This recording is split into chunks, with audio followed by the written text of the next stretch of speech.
All right, everyone. Trump is being more hesitant than most of the left on the Iranian issue, and somehow he's not getting any credit for it. Instead, more of them revert to the Russia sort of bullshit, which has been completely discredited, but they still do. It's a muted sort of mumbling about Russia these days. They don't want to bring it up too much because then people will smack them in the face and say, look, Mueller report, you're wrong. And so they prefer to do it sort of like, they like begrudge Trump the victory of them even admitting that they were wrong. Like they just can't bring themselves to do it because they got Orange Man bad syndrome so badly. It's really quite a thing to see. But it's funny because I seem to remember Hillary Clinton rambling about Iran years ago, talking about more red lines and we will strike them and they will be destroyed. And John McCain and Bush and all these people have always been like hard line against Iran. Trump has taken up a conciliatory approach that's arguably less warmongering than Obama's policies, minus giving them free money for no reason, and the left is nowhere to be found. This is more of like a Democratic Party style, well, would have been years ago before 2016, I guess, platform towards Iran. Or even on foreign policy in general. Like, Trump has not really been a war president, which is funny because he's got an R after his name. I told people, like, when he was first running, he's kind of like just a business Democrat. He's a money Democrat, sort of a blue dog sort of thing that nonetheless has an R after his name. He's picked up a couple of issues that I think he genuinely sides more with the Republicans on. Like, the Democrats are more pro-tax now. The business Dems less. Instead of sticking around as a business Democrat trying to knock Hillary off, Trump decided to run as a Republican. He thought it'd be easier, and he was right. Although I will tell you this, if Trump had run as a Democrat, he probably would have won anyway. He probably would have won in the primaries if he had done that. He could have done that. He would have set up, though, a decade prior. He had already started going to CPAC by then, so it was kind of a burned bridge, I suppose. But nobody ever thought that Trump was a racist or any of these other things before 2016, roughly. As far as Iran, he hasn't attacked Iran.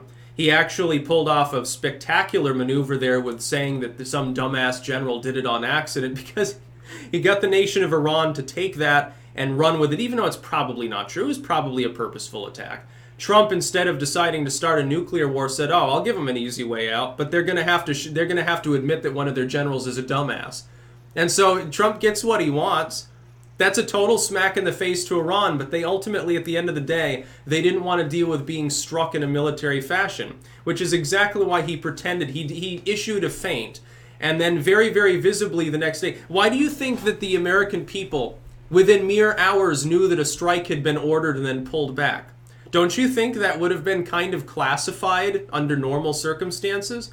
But if Trump had just done that and allowed the Iranians to know it without the American public knowing it, it wouldn't have had the bravado involved. And so he pulled a feint, and then he offered them an easy way out, basically to say, I'm going to have no choice but to strike your country. People will demand it at some point if you don't just say, well, it was a mistake, we're sorry. And so they did. And it was like an easy way out of war. I mean, Putin must be like fuming right now. He probably wanted a strike to occur. That would have been an excellent diplomatic win for Russia.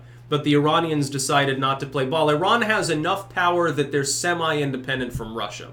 That is, they're in the Russian sphere. It's clear that Russia will defend them if they're actually physically attacked, or that's, the going theory is that they would defend them. I happen to agree with it, under most circumstances. But they've got enough power, enough of an economy, enough resources and military force that they're semi-independent.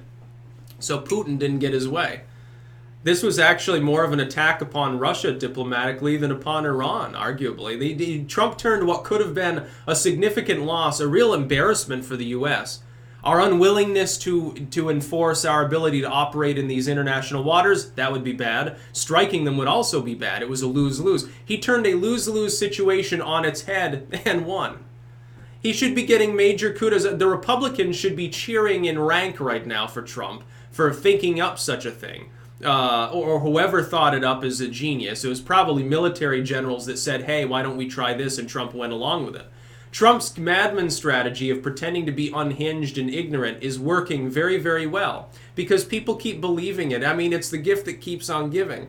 And the big problem is, that Trump would love to take credit and tell all and say, well, look, this is what we dreamed up and it worked and we did this and it worked and Kissinger helped me do this and it was like all 4 years were spectacular and then I'd probably get another 4 and they were spectacular too. That he would love to come out and brag about it because that's just the way Trump is, but it's all top secret so he can't.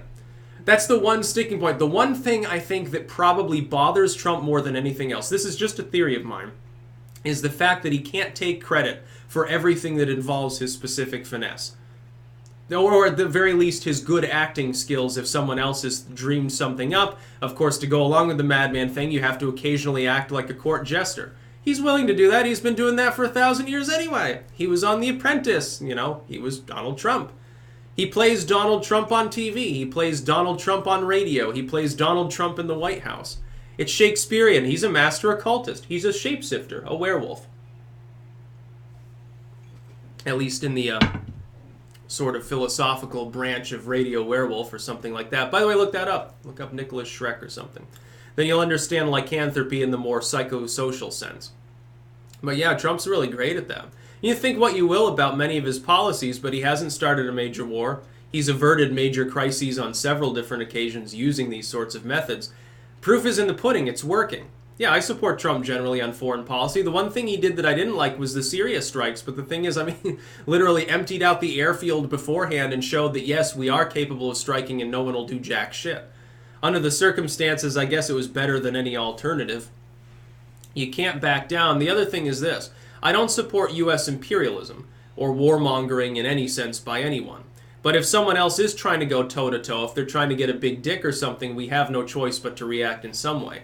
Trump is just way more inventive about the way to do that. And I don't see the left giving him any credit for this sort of finesse.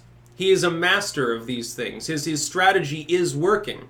We're winning on trade. We're winning in these, foreign theaters in a more war sense without even, in some cases, battling at all. I do think that we should withdraw our troops from Afghanistan and Iraq. He's chosen his own reasons, I suppose, to keep them there. As long as it doesn't turn into a larger conflict, at the very least, it's sort of an even Stevens with how it has been for the last half decade. It's not an escalation, at the very least, which I would oppose.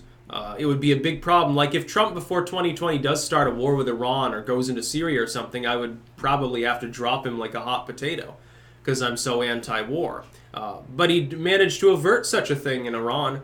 It's clear now that it was definitely strategic, and it was a gambit that definitely paid off. My goodness, and he says, well, it probably saved 150 lives. Yeah, it could have. It's interesting to see the Democrats chastising him for not wanting to kill a bunch of Iranians. It's very, very interesting indeed, considering a week before they're like, no, don't do anything to Iran. It's interesting. Maybe he got the Iranians to fire on the drone just to make a point. That'd be even funnier. That's about all. Peace out.